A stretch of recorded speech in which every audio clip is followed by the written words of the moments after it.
Hello everyone, मैं हूं लिप्सा प्रधान, trust IS से।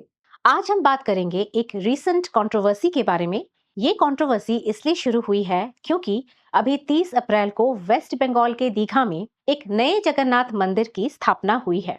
ओडिशा के मुख्यमंत्री श्री मोहन चरण मांझी ने वेस्ट बंगाल की मुख्यमंत्री ममता बनर्जी को एक लेटर लिख के ये कहा है कि अभी वेस्ट बंगाल में जो नया जगन्नाथ मंदिर बना है उसके लिए जगन्नाथ धाम के शब्द का इस्तेमाल ना किया जाए। उड़ीसा के मुख्यमंत्री ने ये कहा है कि हिंदुइज्म से जुड़े केवल 4 ही धाम हैं और श्री जगन्नाथ धाम पुरी इन 4 धामों में से एक है। पुरी में स्थित इस धाम का ऐतिहासिक, धार्मिक और आध्यात्मिक महत्व है। मतलब historical, religious and spiritual significance बिल्कुल यूनिक है। लेटर में ये लिखा गया है कि केवल उड़ीसा के लोगों के लिए ही नहीं बल्कि पूरे भारत से और विश्व से लोग इस धाम के दर्शन करने के लिए आते हैं और इसलिए दीघा वाले जगन्नाथ मंदिर के लिए धाम शब्द के इस्तेमाल से भक्तों या डिवोटीज में कंफ्यूजन हो सकती है। कारण यह है कि पुरी का जगन्नाथ धाम ही असली या ओरिजिनल जगन्नाथ धाम है।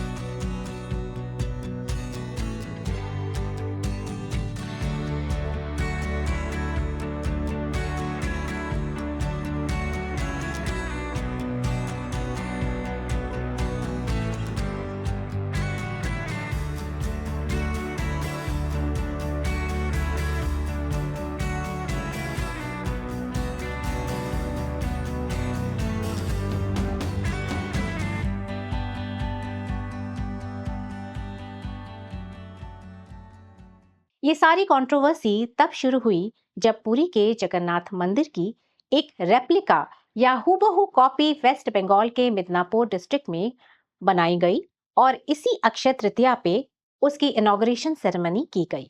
पुरी के श्री जगन्नाथ धाम के सेवकों ने या सर्विटर्स ने ये प्रतिक्रिया जताई है कि कुछ रिचुअल्स या अनुष्ठान ऐसे हैं जो केवल पुरी के जगन्नाथ धाम में ही होने चाहिए और इसी वजह से जगन्नाथ धाम की सदियों से एक विशेषता बनी हुई है। ये रिचुअल्स पुरी के जगन्नाथ धाम के अलावा किसी भी दूसरे जगन्नाथ मंदिर में अलाउड नहीं है।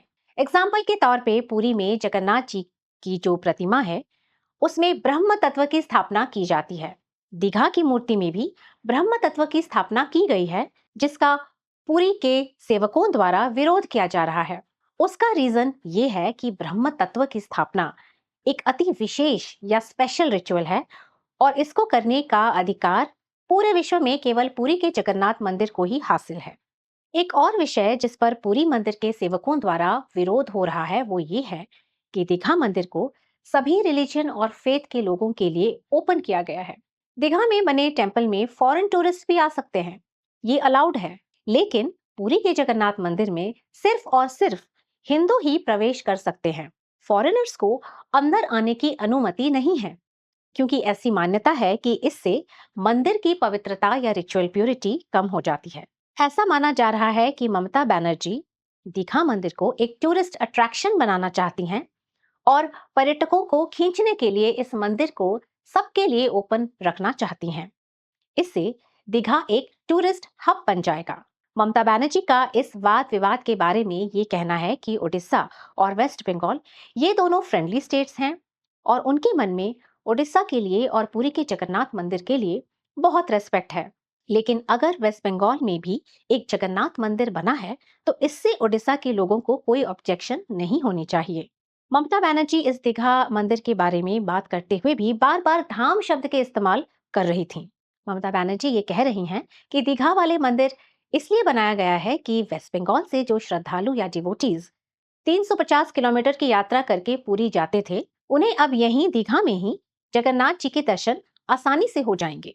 एक और बहुत ही कंट्रोवर्शियल इशू ये भी है कि दीघा के नए मंदिर में जो जगन्नाथ जी, बलभद्र जी, सुभद्रा जी के स्टैचूज बनाए गए हैं वो पत्थर से बने हैं जबकि वो नीम से बनने चाहिए थे, वैसे ही जैसे पूरी जगन्नाथ मंदिर में बने हैं। क्योंकि इन देवी देवताओं की प्रतिमाएं पत्थर की नहीं होनी चाहिए, बल्कि नीम की लकड़ी की होनी चाहिए। इसके अलावा पुरी के सेवक, जो कि पीढ़ियों से पुरी के मंदिर में सेवा करते आ रहे हैं, वो इस बेसिस पे भी ऑब्जेक्शन कर रहे हैं कि जगन्नाथपुरी में 2015 में हुए नव कलेवर के बाद जो नीम की लकड़ियां बची हुई थी, उन्हीं से दीघा मंदिर की प्रतिमाएं बनाने की कोशिश की गई है। ऐसा माना जा रहा है कि श्री जगन्नाथ टेम्पल एडमिनिस्ट्रेशन इस पे सोच विचार कर रही है कि वेस्ट बंगाल की सरकार पे लीगल एक्शन लिया जाए अपने इंटेलेक्चुअल प्रॉपर्टी राइट्स और रिचुअल प्रॉपर्टी राइट्स को बचाने के लिए, और अपने रिचुअल्स को किसी दूसरे मंदिर में किए जाने से रोकने के लिए। यूपीएससी के स्टूडेंट्स के लिए इस बार ये टॉपिक आर्ट एंड कल्चर और जनरल स्टडीज के लिए इंपॉर्टेंट हो सकता है। इस इशू को अगर हम सोशियोलॉजी से रिलेट करें, तो सोशियोलॉजी के प्रोमिनेंट थिंकर एमिल दरखाइम ने कहा है कि religion has an important function of creating social unity bye binding the people together. मतलब रिलीजन या धर्म लोगों को एक दूसरे से जोड़ता है और सोसाइटी में एक यूनिटी बनाकर रखता है।